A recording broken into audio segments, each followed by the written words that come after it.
The truth is, you were never as important to them as you believed. I want you to do something for me right now. I want you to think about that person. You know exactly who I mean. You did not even have to think about who I was referring to. The name or the face arrived instantly before you even finished reading the sentence. That person, the one who takes up space in your mind that you never gave them permission to occupy, the one you replay conversations with, the one you check your phone hoping to hear from, the one you wonder about, analyze, miss, resent, and cannot seem to stop thinking about no matter how much time passes or how hard you try. Now I want you to sit with a question that might be one of the most uncomfortable things you read today. While you are lying awake at night reconstructing every conversation you ever had with them, while you are analyzing every word they said looking for hidden meaning, while you are missing them and wondering if they miss you back, what are they doing right now? They are asleep, or they are laughing with someone else, or they are thinking about their work, their problems, their dinner, their plans for the weekend. They are living their life completely unbothered, and you are here, carrying them, giving them space in your mind, your energy, your emotional life that they are not even aware of and have not asked for. This is one of the loneliest feelings in the world, and almost nobody talks about it honestly. So let us talk about it right now. There is a kind of relationship that nobody warns you about. It does not show up in any conversation about dating or friendship or connection. It has no name in most languages, even though almost every human being has experienced it. It is the relationship that exists entirely inside your own head. You have full conversations with them in your mind.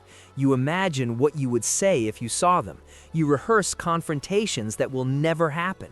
You replay the good moments and try to understand where everything went wrong. You construct entire alternate realities where things went differently, where you said the right thing at the right moment, where they stayed, where they chose you. And they are completely unaware that any of this is happening. This is what I call the one-sided mental relationship, and it is exhausting in a way that is almost impossible to explain to someone who has not lived it, because you are doing the emotional work of a relationship that does not exist. You are carrying the weight of a connection that only has one person in it. You are investing your most precious resource, your attention, your time, your emotional energy, into something that is returning absolutely nothing. And the cruelest part is that you cannot simply decide to stop. If it were that easy, you would have stopped already. You have probably tried. You have probably told yourself 100 times to stop thinking about them. And it has probably worked for about 4 minutes before they drifted back in through a side door of your mind like they owned the place. Because that is how this works. You cannot fight your way out of it. Willpower alone will never be enough. Understanding is what sets you free. And understanding starts with asking the right question. Your brain is not broken. I want to be very clear about that. The fact that you cannot stop thinking about this person does not mean you are weak or obsessive or pathetic or any of the other things you have probably called yourself in your less generous moments. It means you are human, and your brain is doing exactly what it was designed to do. Here's the neuroscience in plain language. When we form a connection with someone, any significant connection, not just romantic ones, our brain begins to associate that person with reward, with the feeling of being seen, understood, valued, wanted. And the brain is a reward-seeking machine. It remembers where the good feelings came from, and it goes back to that source again and again. But here is where it gets complicated. When that source of reward becomes unavailable, when the person pulls away or leaves, or simply stops giving you what they used to give you, your brain does not immediately accept the loss and redirect.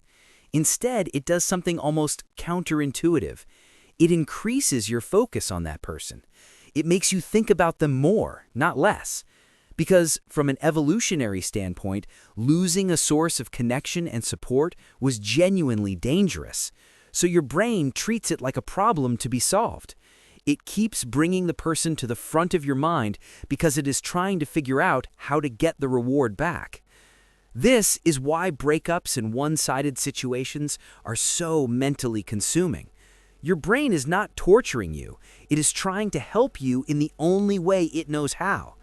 It just does not realize that the solution it is looking for does not exist, that this particular reward source is gone, and no amount of thinking will bring it back.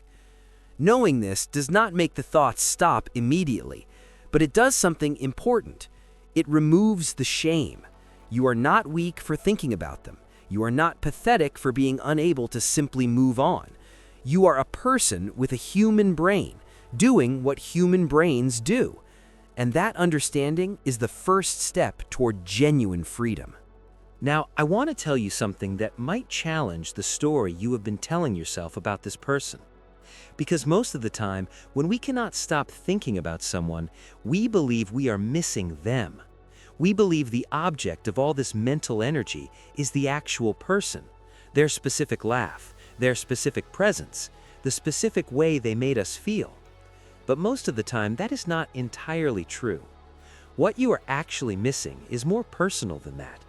You are missing the version of yourself that existed in relation to them, the way you felt when they gave you their attention, the sense of being wanted, being chosen, being seen, the possibility that existed when things were good between you, the future you had started to imagine. You are missing a feeling, and they were the vessel for that feeling. But they were not the only possible vessel. They just happened to be the one that was there. This distinction matters enormously because if what you miss is a specific person, then you are stuck. There is only one of them, and they are gone, and there is nothing to be done. But if what you miss is a feeling, the feeling of connection, of mattering to someone, of being genuinely seen, then that feeling is available to you again, through other people, through building a relationship with yourself that is secure enough to generate some of that feeling from the inside, through being present enough in your daily life to notice the connection that is already around you. The person you cannot stop thinking about did not take your capacity for love and joy and connection with them when they left. They just temporarily made you believe those things lived only in them. They do not. They live in you.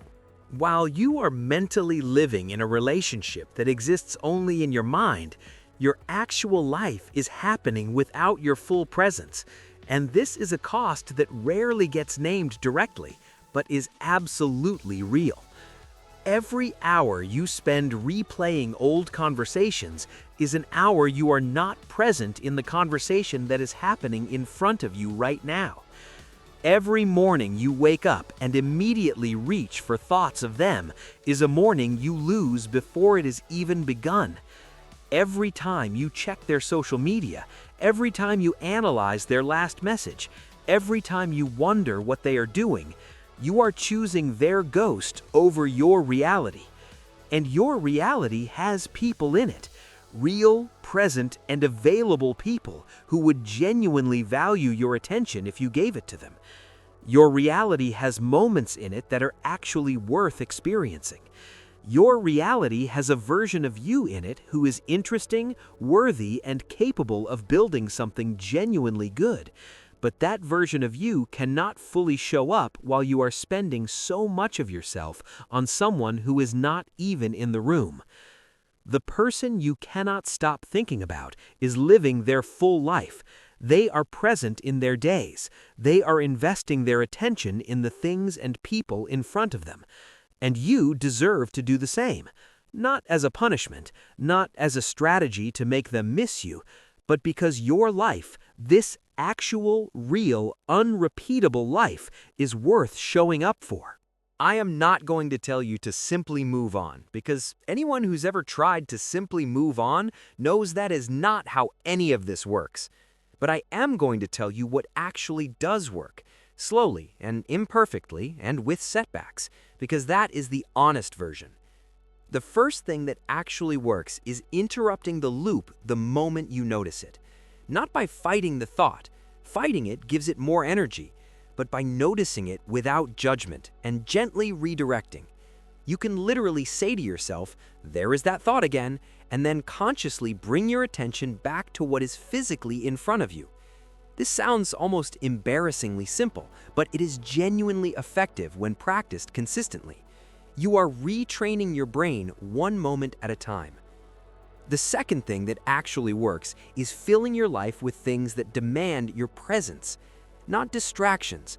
Numbing yourself with Netflix and social media just postpones the thoughts until the screen goes dark. But genuine engagement, things that require your full attention and return something real to you. Movement, creating something, spending time with people who make you feel alive, learning something that genuinely interests you. When your life is full of things worth being present for, the mental space available for obsessive thought shrinks naturally. The third thing that actually works is radical honesty about what the situation actually is. Not the hopeful version, not the maybe they will come back version, the clear-eyed, honest version. This person is not thinking about you the way you are thinking about them. This connection is not balanced. Waiting for them to realize your worth is not a strategy. It is a way of putting your life on hold for someone who has not asked you to wait. Say this to yourself plainly. Write it down if you have to. The mind has a way of softening painful truths into something more bearable. Sometimes you have to deliberately unsoften them to see clearly. I want to end with something simple, because sometimes simple is what actually lands. You deserve someone who thinks about you, not someone you have to chase, convince, or perform for. Not someone whose attention you have to earn through perfect behavior and endless availability. Not someone who exists in your mind as a consuming presence, while you exist in theirs as an afterthought, if at all. You deserve someone who reaches for their phone because something reminded them of you and they wanted to tell you. Someone who thinks about you when they are making plans. Someone who wonders how you are doing on an ordinary Tuesday for no reason except that you matter to them. Someone whose presence in your life feels like relief rather than anxiety. That person exists, but you will not find them while you are standing still, facing the direction of someone who already walked away. Turn around, start walking. Your attention is one of the most valuable things you own. Stop giving it for free to people who do not know its worth. You deserve someone who shows up, fully, consistently, without making you wonder.